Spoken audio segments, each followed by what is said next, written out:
What's up, everybody? Welcome back to Real Estate Uncensored. This is the place where you learn how to reach more people online, build influence, attract ideal clients, build a successful real estate business, all the fun stuff. We've got Aaron Ryan back with us today.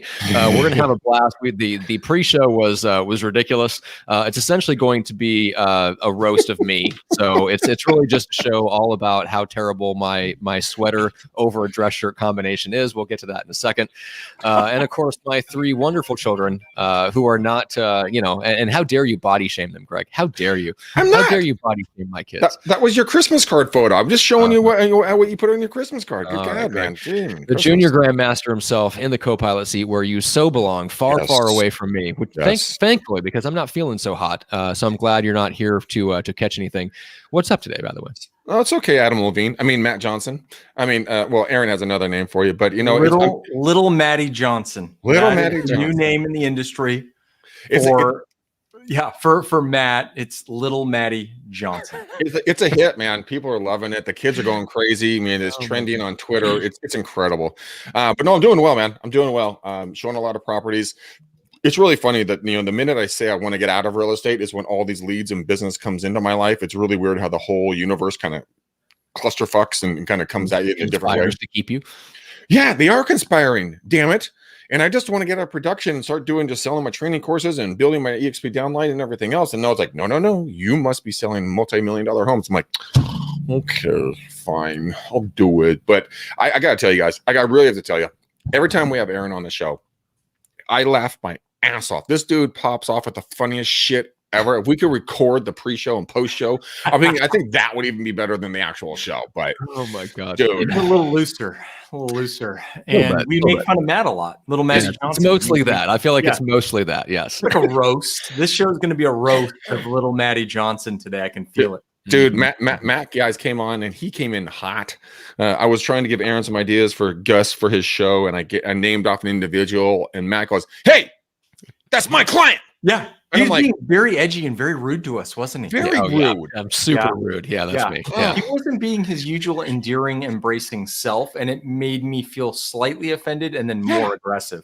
Well, I didn't even get my verbal hugs. I got nothing. Oh my god! I would like to point out, Aaron, you came in hot as well. After getting stood up 2 out of 3 of your last podcast episode recordings by reputable people in the industry who should know better, which we shall not name names, as tempting as it may be. I know you want to name names. I would love to, but we won't. But if you're a guest on Aaron's show, do not stand him up. That's all I'm saying, because you will get trash talk behind the scenes. I may fly to your office, rip your sweater vest off of you, and beat you to death with it, if that is the case. Yeah, exactly. Which I would imagine to be hard and long to beat somebody to death with a physical clothing garment. But I'm sure Aaron will figure it out. Could that be done? But we're going to talk about in between the roasting.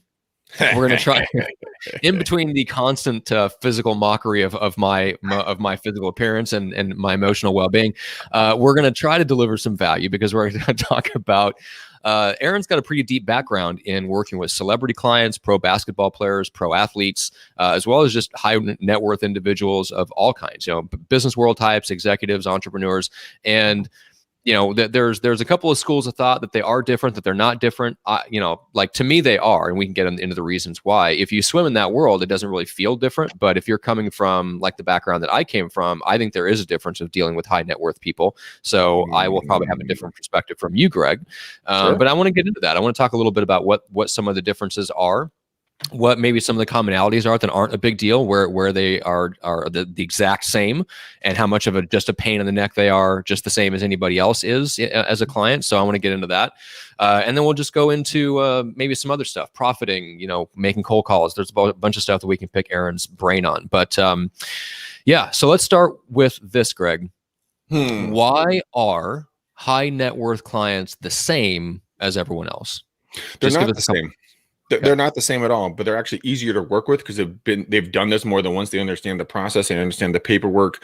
A lot of our high net worth clients that we've worked with. I mean, my $5 million deal last year, dude, I listed this property wearing jeans and Vans and a t-shirt and a baseball hat because we talked about gas stations and cars. Okay. And we sent it over, got it listed. He was the easiest to work with. I mean, COVID hit when we were having it listed. He's basically got, oh, fuck this bullshit. And he's like, give me your hand, brother. We're going to shake hands every time we meet. And I'm like, hell yeah. And so we met. He didn't give a shit about a mask. He's cruising around his properties. He makes more money than God. And he just cruised around, and he was easy as hell to deal with, right? He had his demands. You have to speak to them in certain ways. You have to show respect and, hit your deadlines and everything else, but don't treat them like children. We had a guy that we listed a couple of years ago. We is a $1.8 million home. We sold it for 1.7, and the guy called it a rounding error. That's just a rounding error. And I'm like, what the fuck? Okay. We listed a $4.4 million property next door. The lady was the single largest private collector of French original art. Her house looked like the Louvre. It was like every square inch was covered in French art, or Dutch art, wow. Excuse me. And guess what? Sweet as pie. She had cookies out for us all the time, brought us bottles of water. So high-end net worth individuals, when you work with them, they're not as needy. And now some people are going to be fucktards, and that's totally cool. That's just the way it goes. But the majority of the time, guys, look, they take a dump once a day at least. They put their pants on one leg at a time. They have wants, dreams, worries, fears, goals like everybody else, but they understand the game. They've done it. You don't need to sit there and coddle them. And if you coddle them, then they'll get pissy. Aaron, what's your opinion on this? Well, I mean, I think that especially with a lot of these higher net worth people, you're going to get great people and you're going to get assholes just like any other demographic, right? So, I mean, it's kind of like people are just people, and that's the way at least I approach it. I mean, if they're cool and they're down to earth, because a lot of them are, right? Mm-hmm. And we'll just get into business and we'll just start rolling. But if they're kind of a pain in the ass and they're kind of an asshole, you got to do the same thing that you're going to do with any other client who's that way. And that's it. You got to stand your ground, and you got to let them know what the boundaries are, and you got to let them know how it's going to be, because at the end of the day, you're still the expert at selling real estate. You're still the expert at this particular, facet of their investment portfolio. Right. And so they have to respect that just like anybody else would. So, when I go into these meetings, when I go into, their listing appointments, I might do it a little different than you, Greg. Like, I'm probably a little bit more formal, even more formal than our friend Maddie Johnson. When I go into anybody's house, I don't care if it's a $200,000, $300,000, $400,000, $500,000 house or a $6 million house, I'm in a suit. Right. And that's just the way that I do it. That's the way I conduct business. So I give everybody kind of that same treatment, and I do it with those guys too. So I kind of come in, expecting them to treat them like I do anybody else. And, that's just kind of my thoughts on it. See, this is what I love about this conversation, Aaron, is the fact that like you and I have totally different approaches, but we're both very, very successful in our approaches because, like you said, you personally are more formal, right? That's how you roll, right? Me, dude, I take multi-million-dollar listings in jeans and flip-flops. And I had a client I was showing a $3 million home to a couple of years ago, and I told him I was going to come in a little casual because it was like 110 degrees outside. I was like roasting. And so I put on like khaki shorts and, I had my Vans on with a button down or something, or like a I don't know, a collar shirt or something. Yeah, like a polo shirt. And quote, when I told him I was going to come in casual, he's like, yeah, I don't care. I show up to the show and show this $3 million home. And he literally looks me up and down and quote goes, the fuck, bro? We're the board shorts and flip-flops. I thought you were coming casual. And I was just like, oh my God, this works. This works. Right. Well, I'm in a climate too where, my average temperature is like 60 degrees. It's like, it depends on where you live too, right? I mean, I probably would still do it even in the 100-degree days. I still wear at least a suit. But, I think a lot of that, as far as like the attire and how you show up and all that stuff, it has a little bit to do with your climate also. I mean, I don't know. It's your climate, but it's also you, like you said something, Aaron, that was very powerful a second ago. You lay out the next steps in your plan. Right. And so what I say is let me explain to you how this is going to work. Is that okay with you? Because you take a state of authority, you're running the situation in the conversation, and then you say, and well, for you, you would say, I'm more formal, so I'll be dressed in a suit when I meet you. I'll say, look, I'm a very casual human being, and so I'm going to be dressed probably in jeans or shorts with probably a hoodie on. Is that okay with you? Because I'm very casual. Every time I say that, every person goes, oh yeah, dude, that's totally cool. I'm more casual too. But that's the Bay Area. We're a bunch of pot smoking, tree hugging, weirdos out here. But that's just the way we operate. And that's so cool how you can operate in a high end luxury markets. Totally different takes. Mm-hmm. Right. Oregon's not much different, as far as the weirdos and the tree huggers and the pot smokers and all that stuff. We got that. Yeah, I was going to say, it's interesting that your approach still works in the exact same environment, and maybe that's just what the 3-piece suit is what people expect, and so you're not really breaking their expectations. Or I'll tell you, I dress to my clientele too, right? So I mean, I'll be honest, I don't have a lot of clients who are hipster, flannel wearing. You don't have my people, Aaron? Matt Johnson. You claim I'm a hipster. I'm your people. I like them. Shoot, I like anybody who wants to sell a house with me and pay me a commission. I mean, I like all of them, right? But it doesn't mean that they're going to like me and my style and what I do. So, my clientele, my demographic might be a little bit different. Typically I'm a little older, clientele, a little bit more established, and the older folks I think sometimes appreciate the formalness. And Aaron, you just hit it on the head. Like this, and this is why I dress the way I dress, because I dress like my clients. I picked up a $1.8 million and another $2 million listing, and guess what? The dude and I went to lunch. We ate burgers, drank a beer, and then he's driving a Ford Raptor. I'm driving my Jeep SRT8. We sat there, we talked shop, and we did a handshake. I sent the paperwork over, and we got the properties listed. And it's because I dressed like I just dress like my clients, right? And I think that's exactly what you're doing, right? And by the way, Veronica Jones says that Matt tried to suit up, but his kids spilled spaghetti and ice cream on him. They hungry. They hungry. Oh, that's awesome. Thank you, Veronica, for that. But go back to that though too. If somebody told me that I could have their listing if I wore my underwear and a pair of black socks to the meeting, I would do it. Yeah. I would do it. I don't care. Whatever. I don't do work. I mean, whatever. Right? Are they boxers or tighty whities? Man, tighty whities. I don't care. I mean, dude, I will wear a man thong if that guarantees me a listing. I don't care. Whatever it takes, man. Matt, I'm gonna need to borrow yours. Oh, great. If that ever comes up, so just let me know. We'll talk about that after. It's cool. All right. I have a couple of things. So number one, everybody should go listen to Aaron's podcast where he gets to really let loose and be himself, quote unquote.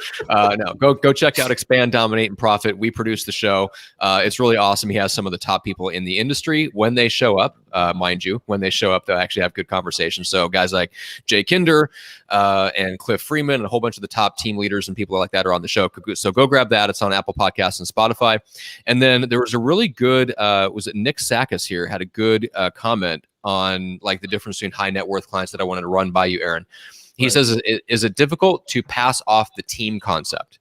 Right, that they're going to deal with different people at different stages. Like, do high net worth people want to deal with you the entire time and have a little bit more leverage to demand that? Right. So I have an interesting story about that. Right. So right now I do business in 9 different states. Where I actually own the offices, the agents, work for our brokerage, the whole thing. Right. So prior to us being the brokerage house right here, right, we were the Rian Group. Well, the challenge that I had when it was more about me was they wanted me physically to be there if they had a higher end property. So there were times where I was chartering helicopters to get to appointments because it'd be like, and it happened like in central Washington, like in the middle of nowhere. And I would come in for an appointment and it would just be to shake their hand, reassure them that I'd be working on it with our agent and that sort of a thing. Right. Well, that got to be ridiculous, right? Like I'm not jumping on a flight to get down to Florida to talk to somebody down there. So, I try to make it work for the client. I mean, honestly, if they're in the local market, especially a lot of my basketball guys or soccer players or whatever, I'm going to work with them, right? I don't try to pass them off. They have a good network of friends or people, who are in their industry. I mean, most of the times I'm dealing with their business manager or their attorney, right?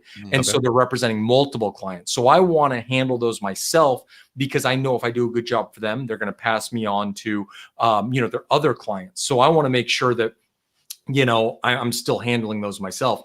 But like, we had an appointment for a $14 million house in Windermere, Florida. Damn. Right?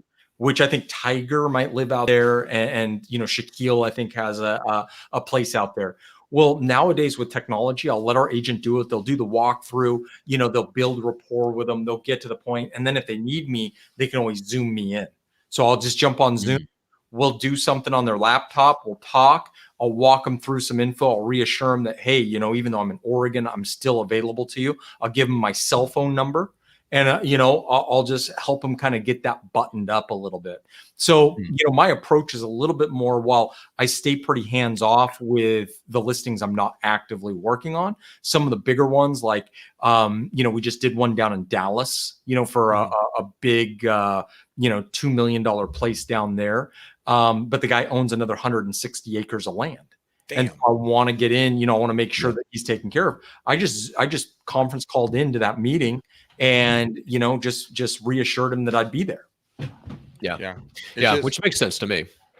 One of the funny things is, Aaron, what I think what you're saying to me, and correct me if I'm wrong, is that you're laying out the game plan and the battle plan for these high net worth individuals, reassuring them that you're going to be there, right? But then you're also affirming your agents that are boots on ground in the marketplace there and saying, this is my gal, this is my guy, in these different marketplaces. This is my go-to human for selling your property. But if you have a question, here's my cell phone. Right. I learned that about 10 years ago. I did it wrong. I was at an appointment, and this is where, when it comes to high net worth, there's a high net worth property, and I fucking crushed that listing appointment. Like, I decimated. I walked out of there like walking on water. I'm like, hell yeah. Now here's the thing. I lost the listing, and when I called them up, and when they said they're going with someone else, I was really bummed, because we were jiving, we were laughing, like we were rocking. And I said, well, may I ask a question? Why are you not working with me in my team? Because I'd pitched the team, like, the team does this, the team does that. And they're like, oh, well, we feel that you're just going to pass us off to one of your underlings and you're never going to be there, to be supportive. I'm like, oh my God, I didn't communicate that correctly. No, I'm one phone call away. I'm going to be here. I'm going to be running lead on this. My team members are going to do certain tasks to help you be more effective. And you heard this. Oh. And so I learned a valuable lesson. I think that's what you're executing at such a high level on. You're allowing the people in your team to be effective and do their jobs, but you're also standing shoulder to shoulder with them. And that's where I failed in that instance. So if you guys are going to work with high net worth and individuals and luxury listings, everything else, if you have built a team like Aaron's doing and has done, do exactly his model. I mean, it's a perfect model for working with high net individuals. Right. So when you talk about talk a little bit about like the business manager and investment man, like when you're dealing with like a celebrity person that has a team around them. So you've got their personality, they're kind of in and out of the process. Maybe they have a spouse and they've got their own set of requirements. But then you have this other person in there that most agents never really have to worry about, like a business manager or an investment manager. What's that like? What's that dynamic like working with that person? I mean, business managers, accountants, attorneys, they're just, they pretty much for the most part understand their lane, right? Like an attorney understands, what I'm good at practicing law. I'm going to look over the paperwork, tell me what the deal is. So, they respect the fact that we're a professional and that, we know our lane, they know theirs, and we're just going to work together. I think if you come at them and you just let them know, look, I'm an expert at this, you're an expert at that, but we're going to work together to make sure this happens for this guy. They respect that a lot, so that's, it's if you come in there and you try to act like you know more than you do. Like I've had business managers and attorneys actually call me and they'll say, I had Joe Schmuckatelli at Keller Williams come in here, and he told me, he's telling me all this stuff, and I know that he's lying. I know that it's not true. I've been around the block with a bunch of my clients. I asked him to show me the $3-4 million houses he sold, and he couldn't do it. They knew he was bullshitting. Right. Mhm. So I just come in there and just say, look, I'm not going to bullshit you around. I'm not going to waste your time. I'm not going to create a bunch of billable hours for your client that are unnecessary. I'm going to accomplish what you asked me to do. We'll work together. How do you want the process set up? Like, how do you guys operate? What's going to make it the easiest for you to be able to get this, help us get this done? And so that's honestly, how I approach those guys. Do you remember how old you were when you did your first kind of high-end luxury kind of property deal? I was probably 26. 26. No, 25. Yeah, probably 20, mid-20s. Let's just call it. Yeah. So what was the approach there? Do you remember what you said, considering it was your first big deal? Were you just honest in the sense of hey, this is I tend to work in this range, but this is the first one I've done in this range. Did you do anything special to kind of help close that deal? Well, I just told him, you know what, while I might not be the oldest guy on the block, while I might not be, and remember, we were in a recession back then, it wasn't that great of a market, right? Okay. So I told him, I was like, while I might not be the most experienced guy that you're going to get in here, I'm going to work my ass off. And I guarantee you that if you call me at 2:00 in the morning on my cell phone, I'm going to answer it. Right. Right. And I'd sleep with my cell phone plugged in right next to my head with a ringer on every night. And, that was how I won it. I just let them know that I'm going to outwork everybody who you've met with. I guarantee it. And if you don't like what I'm doing, then fire me. I don't, I mean, I'll be sad about it, but I'll respect it. And so, I did that, and I sold the listing, and it worked out just fine. Nice, love it. There when it comes to luxury listings, it is showing hustle, like Aaron, what you're talking about right now.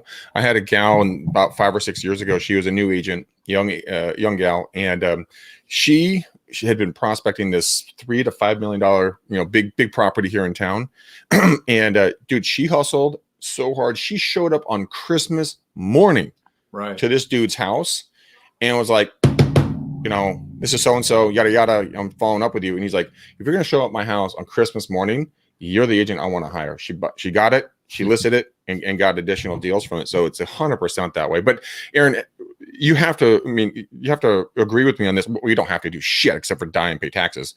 But we definitely don't have to agree with Greg on anything. Just like to put that disclaimer out there, firmly stamped upon this episode, is that is not a requirement. You're being difficult again, Maddie. Yes, being difficult again. Well, I can't tamp it down for too long. I've been good for 29 minutes. The sweater vest is constricting you again. The blood flow needs to start flowing again.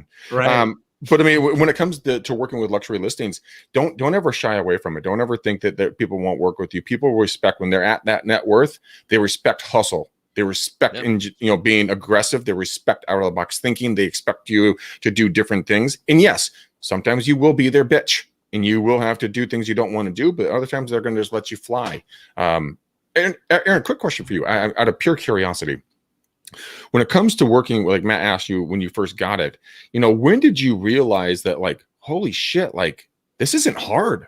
These people are easy to work with. When did that kick in? Was it like that during the first deal, the second deal, 10 months later? Walk me through that real quick. After I discovered that the process was, it wasn't much different than selling an entry-level house, but I was getting paid, 10 times as much.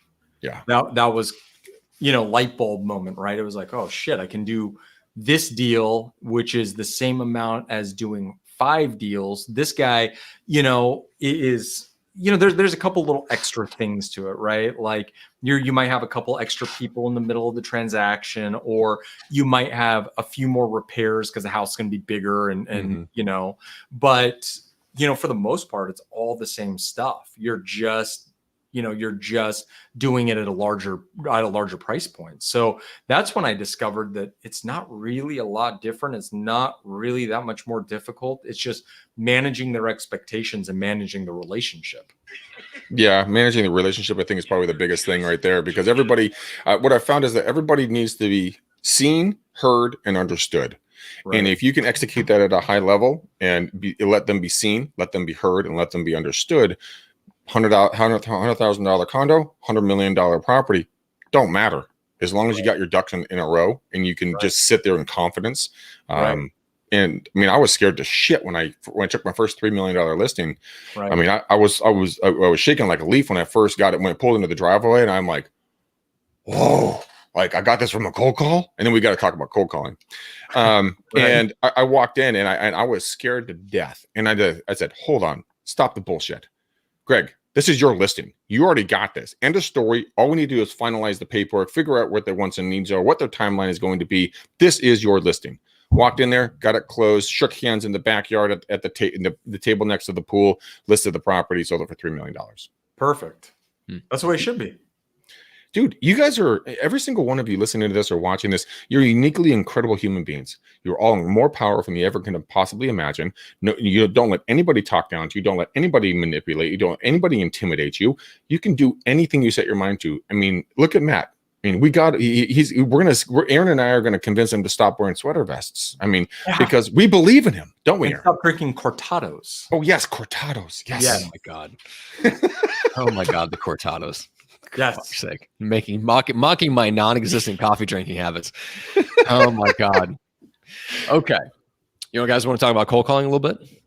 Sure. Let's do it. All right. Do you cold call, Greg? Dude, I've done over 500,000 cold calls in my career. I used to do between 500 to 750 phone calls per day. Right. Yeah, I did 1,131 phone calls. That was my highest calls in one day ever. I went home and watched paint dry because my brain had turned to mush. But yeah, it's effective. So here's my question for you, Aaron. So with all the stuff that's potentially coming down the pipe and just the cultural and creeping kind of governmental way that cold calls are being looked at, and just the do not call, it's just the overall cultural kind of turning against calling. Why are you continuing to expand across the country, knowing pretty securely that you're going to be able to fill your agents with leads based on cold calls instead of based on, let's say, internet leads?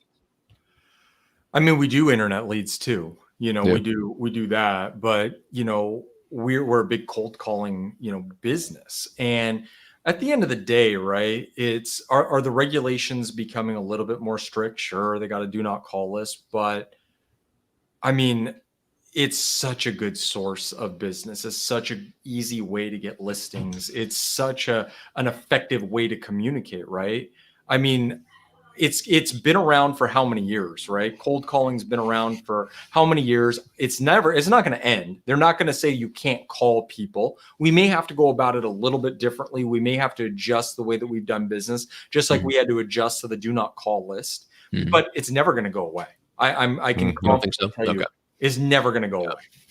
Well, yeah, I don't know. I'm curious because I don't have that same confidence that you do. But I do think that it may shift to the point where, like Greg, you're working with Jake at Clever Leads, and the point is to put something in front of them that gets them to respond, and then from there you can do all the things you would normally do. I think that's the direction the world is going, to where they may in fact completely shut down, like our friend Aaron Wittenstein in New York City, or out in Westchester, north of New York City, still can't make cold calls. None. Yeah. Right. Zero. Cannot make cold calls in the state of New York or something because of the regulations that came with the emergency powers that went into effect with COVID. So I can see areas like that where you can't make true cold calls, but to anyone who's ever responded to an internet lead of yours there in your database, they've given you permission basically to use their contact info. And I could see us going in that direction where you have to have this step in between of generating an internet lead first, which you can then call. That's, I mean, his situation is due to a pandemic, right? They're trying to limit non-essential business activity. Shit, they did that in Washington, where you couldn't engage in business if you were going out to solicit new business, right? And dude, it's due to a pandemic, right? So but it's to me, it's a symptom. To me, all the stuff that the government did during the pandemic is a symptom of some of the things they would like to do and can't get away with the rest of the time. It's not just that they're altruistically trying to go, we really like people to just focus on staying healthy and not doing business. It's what I'm saying? There's something else there going on. So I'm just saying, I think that's where it's a sign of where the culture is going. The culture is turning against that. and Well, they might clamp down some law at some point that makes it really difficult. That's so let's look at society as a whole. By the way, Tony, I fucking love you, dude. He just posted a funny ass thing. He thinks I'm Batman. It's hilarious. The meme he just posted. I have two things. Aaron, I want to address kind of the cold calling thing. Then I want to get back to a question that Veronica Jones asked about billing for different services. But I mean, I'm with you. I don't see cold calling going away. I just don't, because we're human beings. We want to interact. I found that during the pandemic, when I do the cold calls, people are much more receptive to having a conversation, because I was talking with Aaron Wittenstein today. He's losing his fucking mind. His wife is like laid up because she had a slip disc. He has 3 kids running around. He's trying to run a business, and he's losing his marbles. And so he and I got on the call. He's like, "Oh my God, I'm so glad I agreed to have an adult conversation right now." I think a lot of people are in that mindset. So here's my question to you. So basically, everything in life is going to short form, right? We're doing YouTube shorts, Instagram stories, Facebook stories, 15 to 60 second TikToks, stuff like that. Now, phone calls are like a long form video, right? Because it's dragged out. Hi, this is who I am, where I'm from, this is who I'm calling, blah, blah, blah, yakety schmack, back and forth, back and forth. Right. Now, what I'm finding with Jake over at Clever Lead, spelled with a K, is that we're incredibly effective on 2 different fronts. We get between a 40 and a 70% open rate on everything that we push out. One is, and by the way, you and I I'll talk to you about this, and I'll do an introduction if you're interested. Right. Hit text messages with a customized video landing page where they learn about it, where as soon as they land on that, then I own them, then I can retarget them. And because it's a text message, that's short form content, right?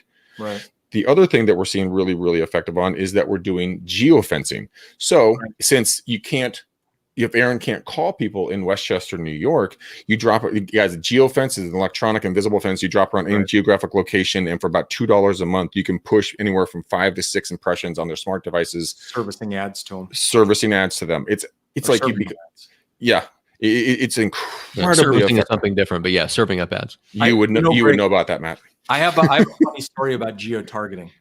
I had a competitor who really pissed me off one day. Oh, I know exactly where you're going with this. Okay. You know what I'm saying? Just go for it. I just tell the story. Man. Tell the story. I spent probably about $7,000. He's a farmer. He farmed a lot here, and it was right next to his office. I drew a geofence in his farm, as much of his farm as I knew where he was at. And I served ads there for 2 years, consistently every day. And oh man, I never had so many lists. It works. I mean, I open all the time. And I never had so many listings in that damn neighborhood. I didn't even like going over there. Like it was a place I didn't even want a freaking listing. Well, don't get me wrong. I want listings in every market, right? Yeah. But I personally went on a lot of those appointments because I wanted to make sure that we got them. Yeah. And oh man, that geofencing, I'm a fan of it. So if you're out there, you're thinking about it, geofence, if your competitor makes you mad. That's the ultimate revenge tool. That's right. Dude, well, then it's also running YouTube ads in front of all your competitors' YouTube videos. Hey, before you watch, AB's, Bob from here at Remax's next video, I want to introduce myself. My name is Greg McDaniel with EXP. I want to just let you know that we do a flat listing rate of only $5,000. So if you're thinking about buying or selling, feel free and give me a call. That's right. Fuck you, Bob. Oh, I love it. Oh my God, that'd be awesome. Okay. There was a good question. I know the one you mentioned, Greg, from Veronica, where she's asking, Aaron, you alluded to like, we don't do like, billable hours, and I'm not going to rack up billable hours for your client and stuff like that. So she had a follow-up question on that. Did you ever do anything where you had extra, where you billed for real estate services by the hour? And I don't think that's what you were trying to say. You're talking to a lawyer. Yeah. You're not going to create, through communication with them. You can start, right? We get paid on commission, right? We get paid a commission when their house sells. But if you create a bunch of work for the attorney, like you start writing up a bunch of addendums, or you start, doing whatever you need them to handhold you, it then creates a bunch of billable hours for your mutual client. That's what I'm talking about. Yep, exactly. That's the impression I got too. So, right. So Tony's got a good comment. In addition to calling Greg Batman, which he clearly is not, I said cold calling today is interruption marketing, and with a reference to Seth Godin, and that's exactly true. I mean, but the bottom line is, you can't get new people into permission marketing until you interrupt them. The key is, are you interrupting them in a way that allows you to still continue the relationship and get their permission to keep on following up? So like, it's not that there is no conflict between cold calling and something like what Seth Godin talks about necessarily. It's all about how you do it. Interruption marketing, people don't like it, but the bottom line is it still works. And if you can do it in the way that Aaron and Greg do it, where yes, you're interrupting their day, but then you're very quickly getting them over that sense of being interrupted and into a sense of being in a relationship with you, and you get their permission to keep following up, then that solves the problem. So I just wanted to point that out real quick. Let me ask you guys a quick question here. Now, are you guys familiar with the new app called Clubhouse? No, I've heard of it. I've never been on it before. Okay, well, Matt, you're an Android. Aaron, are you an Android or Apple guy? Apple. Okay, you and I are going to connect. After, okay, Matt's going to Apple too. So Clubhouse is a uniquely interesting opportunity here, and it's kind of it's like digital door knocking and digital network marketing. Well, not like the, you know what I mean? Digital networking, not digital networking. Yeah, networking. Thank you. But you get on there and you can start any, they call them rooms. You can get on and start any room. And if we can't go door knocking, we can't do cold calls. I mean, what are you guys' thoughts on this in regards to getting in? And also, like I said, I'll send both of you guys invites. I have about 7 invites right now left, and come in and just kind of poke around, because I think that there could be something really valuable here when it comes to making relationships with local businesses. And let's get, so I live in a state called Walnut Creek, right? As everybody who's ever listened to this show knows where I live. And you know what? I get all the businesses, go to the Chamber of Commerce, get their contact, get them onto, invite them to, because you can create your private club, right? After you start 3 rooms, then you can make your own club. And you just start a roundtable, networking, marketing roundtable. Like, let's pass business back and forth. Let's exchange opportunities. Hey, Steve's Diner and, Stacy's nail salon. Again, I'm not being sexist or racist or anything else. I'm just making up shit as I go. But go in there and get these people to throw back different, referrals to each other and really create a community locally. And you never have to be in front of anybody because people don't want to see you. I mean, especially here in California, fuck, man, they're wearing 2 masks when they go running. Fucking retards. And, what are you guys' thoughts on that, Aaron? I mean, how would you go? And if you guys can't see this, Matt's rubbing his eyes just in complete disbelief right now. He always does that to us because he's being rude again. He is. That was hilarious. I mean, I believe I haven't seen it yet, but I'm waiting for the day when I see somebody double masking while they're running outside. I can't wait. It's a special level of stupid. At that point, I'm just going to drive my car into the nearest lake, because I mean, what's the point? What's the point of living? What's the point of living? Right. Yeah. So I have I'll keep my opinions about Clubhouse to myself. We've talked about that before. But Aaron, what do you think? My thought is, as a marketer, somebody who, I don't. Anytime I can get out and touch somebody through, whoa. I know. Okay. I got it as I said it. Okay. But anytime I can get in front of a client, right? Why would I not? That's at least email lists, geofencing, running ads on Facebook, farming, cold calling, billboards, radio, my TV ads. Why it's all meant to just get in front of people. So if Greg came to me and said, look, I got a low cost, high ROI way to get you in front of this many more people, why would I not do it? Mm-hmm. Especially social media marketing is free, right? Yeah, for the most part, like you post on your company, Facebook page, it doesn't cost you anything to do that, right? Right. Why wouldn't you do it?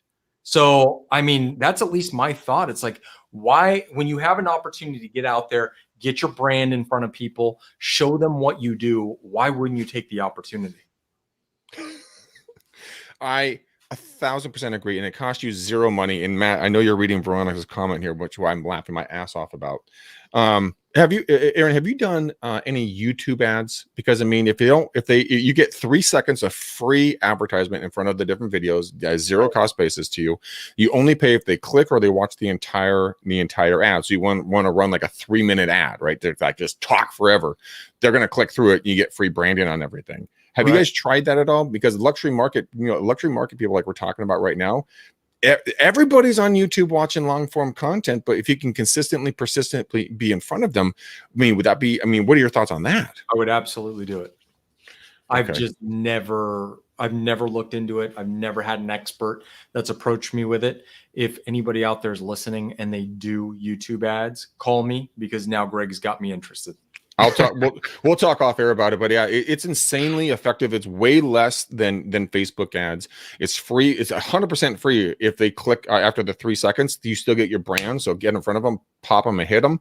Run like a three plus minute ad talking about just random shit, whatever you're going to talk about, but just drag it out.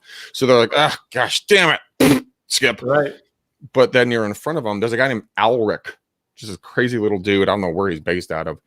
This fucktard is in front of me on every video I watch. He's even in my damn Pinterest feed. Okay. And his whole thing is like running YouTube ads. And I'm like, he sell? He has a whole brokerage for it. But I mean, for YouTube ads. For YouTube ads. Gotcha. So he's selling what he's so he's putting in front of you what he sells. But he drives me banana cakes because I'm so annoyed with him. But guess what? I'm talking about him. And I know him. And apparently not quite annoyed enough to do what I did, which is just sign up for YouTube Premium where you don't see the ads. You should just go get one of Matt's little sweater vests and go find this guy and tie it around his neck and choke him with it for how much he's irritating you. Well, actually, I think he actually wears his own sweater vest. Seriously. Does he? Oh, there you go. Yeah. So it'd be more like a gift to him. Yeah. Like, oh, that's great. It's an even better sweater vest than I have currently. This is great. But here's what I'm saying. Aaron, with all the high end marketing you're doing, the stuff that I'm doing, and everything, and the people that Matt works with, what we're talking about here is just being creative and getting in front of these high net worth individuals on a persistent, consistent basis. And you don't have to do the $1 per postcard that you send out that has a 0.3 second shelf life. Right. You can get in front of all these other individuals with these different systems at a lower cost. And guess what? If today's not the day they're going to buy or sell, they're going to get to know you. They're going to feel like they have an intimate relationship with you on a business sense. Nothing weird, you weirdos. And they're going to call you and be like, oh my God, I've been watching you for years. Please come over and list my house, or I want to buy another property or whatever else. But I mean, that's something that's legitimate, right, Aaron? Right. Absolutely. I mean, to validate whatever you say. Here's the difference. This is why Aaron drives a Rolls Royce, because Aaron put work into doing stuff that doesn't need Aaron right now. Aaron is hanging out with us on the show today because other people are making his cold calls. Now he has a good point. You know what I'm saying? You've got billboards, you've got all this stuff running. Yeah, so you put your energy and focus into building things that are scalable and leverageable. Neither of which applies to Clubhouse, by the way. So it's not that it doesn't work; it's that it has no leverage, and you can't be like Aaron doing things that have no leverage. No, that is not accurate. My mic right there. That's all. I disagree. You ready for this, Greg? Let's team up on him because I disagree. So I have. I mean, how many? I think I have like 25,000 people that follow me on Instagram, right? For example. Okay. You know how much work I put into that? 0. I have an assistant that runs my Instagram. And they freaking do an awesome job. They freaking snap photos of me when I'm not looking. They do all kinds of crazy shit. But you know what? It works. And they get and I market to these people. It's an amazing It's an amazing thing, Maddie. If you want to talk about leverage and get, that is having somebody up in my space and taking a picture of me when I am not looking sounds like the worst way for. Are you kidding me? They told you could drive a Rolls Royce for having people harass you a little bit. You tell me you wouldn't do it. Oh my God. Okay, hold on. Matt's full of shit. He has photographers taking photos of him for his marketing campaign. So there are people that follow him around with the shit. They're just getting his hair extra spiky and getting all excited, putting on his new sweater vest, just all jazzed up. Oh, the short sleeve one? God. Yeah. The summer one. See how he rolled his eyes at us? He's just real aggressive today. He's annoyed as shit. But here, Aaron, I'm going to double and getting back to seriousness. Matt is laughing his ass off. Let's rank your number of lead generators, Aaron, to your team. And let's find out where Instagram sits. Wait, 17, hold on, 18. Hold on. Hey, dude, let me just circle back, you two chuckle nuts. When it comes to leveraging Clubhouse, like Right. Aaron just mentioned with his Instagram, why can't you have a team member run it for him? Why don't your right-hand man or gal run, run a Clubhouse on your behalf, and you pop in, once a week for a special appearance, but then you guys do, questions of the week, questions of the day, how to list and manage, high-end, luxury properties with celebrities, and really talk about war stories. I did a Clubhouse the other day about the scariest stories when showing properties, and people lit up. It was a dumb conversation I was having with somebody. I'm like, let's just do a Clubhouse real quick. And people went banana cakes. And you can leverage this. You can designate this. Yes, because it's sales. Of course you can leverage it. It's called sales. We just said we couldn't. Oh man, there's no leverage to it because you can't hire it out to be done by somebody else at some point. There's no leverage to it because it's not something you can continue doing when you're not around. YouTube ads might be amazing. You film that video once, and then somebody else, an expert, can put that video in front of people while you're off in Cancun for all they know. Like that. That's when I'm talking about leverage, I'm talking about something like that. Like Aaron developed a skill set on the phone that is a one-to-one skill set of talking on the phone. But Aaron, you also built another skill set of running a call center. Right. That's why you make the money. Right. And those are not the same skill set. The skill set of you being able to hop on the phone and convince one individual person to meet with you and list their home with you is like the foundation of everything that you do. But if you never built that into the skill set of managing a call center, you're not expanding all across the country because you, Aaron, can pick up the phone and talk to a seller one-on-one. You're expanding across the country because you built a skill set that's leverageable, which is running an entire call center managed by a person based on what you used to do. Yeah. But it's that, like, that's true leverage. So, I mean, to me, it just depends on your goals. If your goal is to be a really kick-ass one-on-one individual agent, then absolutely keep building that skill set, keep building individual relationships in your city. If you want to get to where Aaron is at, there has to come a time when it's not about your individual skill set anymore. It's about leverage, and it's about getting other people involved. That's all. Aaron, it depends on your goals. There's distinguishing difference between us and Matt. What's that?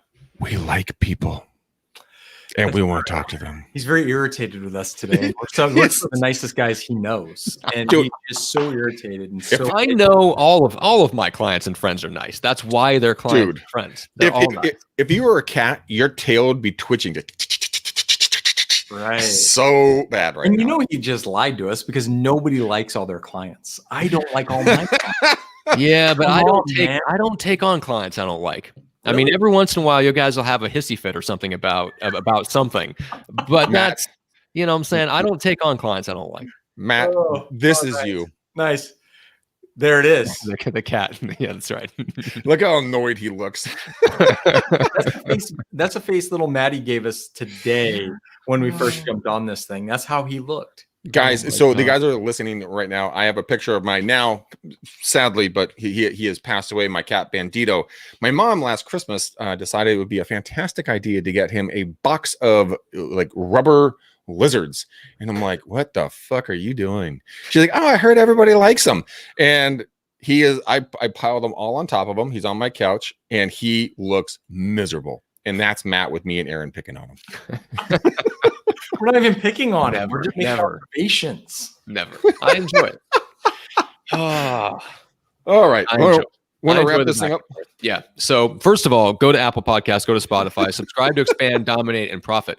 Aaron, when are you going to start doing workshops? When are you going to start bringing people in, teaching what you know? We have been getting a lot of inquiries, a lot of people asking us that question. We're trying to gear up to, especially people who are looking at that inside sales model and that want to be able to effectively, whether you're starting off with 1 or 2 or trying to get to 10 or 15 or 30 like we have, we're trying to lay out the blueprint for it. And we're thinking in the next 60 days, we should have something ready to be launched, at least to get somebody, at least to be able to do that first workshop. Yeah, good. Yeah, it's going to be awesome because and that's the key is, like I said, people can have the individual one-on-one skill set, but running a call center, hiring an ISA, managing an ISA, that is a whole other thing. It's a completely different business. It's a completely different animal. Yeah. Right. So it's very, very different from running a real estate team. I've worked in call center environments before. It's a different breed of person, especially if you want to keep them for longer than a month. Those people that hang out and just they're a lead generating machine. You got to keep them keep them happy. You got to find them, and then you got to keep them happy. And that's both, there's an art and a science to all of that stuff. So anyway, yeah, so I'm excited for the workshops to come out. In the meantime, people go subscribe to your podcast where you're talking about that stuff. And you're talking to other people that are doing similar things, talking about how to expand, dominate, profit, all that fun stuff. So Greg, where should people talk to you about EXP? Batman. That's where. You guys just reach out to me. I want to talk to you about how I can grow your business. If you want to join EXP, great. If you don't, that's totally cool as well. But I am using this company called Clever Leads, and we get a 40 to 70% response rate on lead generation. But I'm here to help and serve and guide in any way, shape, or form, and connect to anybody that is that does want to grow their business. I'm actually traveling to Tahoe. We're going to be talking about our trucking side of the industry, where we're going to put about 1,000 rigs, 40-foot rigs in the company, in the country. If you in the whole gig is that when it comes to moving, they have a 70% markup on all moving costs, and so we're partnering with some independents that we can do it at cost, so it's not going to cost your clients anything. It would be basically a referral fee, and it's just incredible how the thing is exploding. So if you guys want to learn more about that, just hit me up. Go find me anywhere, Greg McDaniel. Instagram, Greg McDaniel, REU for Real Estate Uncensored, and then Facebook, just Greg McDaniel. Send me a DM on any of those guys. Love to talk with you, and I will personally give you Matt Johnson's home phone number, and he will give you sweater vest advice. Personally give out my number. Great, that's fantastic. No, Greg is totally that person that sleeps next to his cell phone with the ringer on at 2 a.m. So I encourage everyone to reach out to Greg. I literally do. I literally do. Aaron, you're a legend, my friend. When people are going to reach out to you, what's something they can expect to, besides letting Matt come over and clean their car with rocks? Right. What could they expect when they reach out to you? Man, I mean, I'm open to anything. So, need advice? You need tips? You want to sign up for our workshops? You want, anything. I'm open. So I always try to respond to everybody and get back to people as soon as possible. So, let me know. Shoot me a message, give me a call, send me an email, whatever works for you. Carrier pigeons work as well. Smoke signals work best for me. SOL, sign language. Right. Greg lives in the dry part of California. Don't send him smoke signals. That's bad for everyone involved. Yeah, no, my state's burned. But one more time, because I'm trying to type it in here. What's the name of the podcast? One more time, just so people can get it. Expand, dominate, and profit. I have it right here. I'm part of the Cool Kid Club now. Finally, right. About time. I like it. All right. Let's shut it down. Okay, Matt, do your mother effing job and give me a color on the boat. Well, in honor of Aaron and his podcast, I got to go with the particular shade of burgundy that Aaron you're wearing in that suit from that photo shoot that we used for your podcast. You know what? Don't hate the player, hate the tailor. Okay, tailor. You like the customs. It's a sharp suit. Come on. Yeah. Well, I'm a sucker for any suit that you can wear over a black dress shirt. So I'm all in. Now I can never pull that off. Sweater. You realize that nobody with my skin complexion can pull off a burgundy suit. Oh my God! For us, it would make me look like a whole red person from head to toe. But that's the color of the bow that we're tying upon this particular episode. Go ahead, Greg. All right, guys. Thank you for listening. Thank you for putting up with us again. We're going to bring Aaron back on the show in a couple of months to have some more fun. He and I are going to team up and bitch slap Matt all the way across Kansas and just have a good time with his, sweater vests and everything else. But guys, we can't do this show without you. Thank you so much. Go anywhere where you guys listen to podcasts. Give us a 5-star, not a 2-star.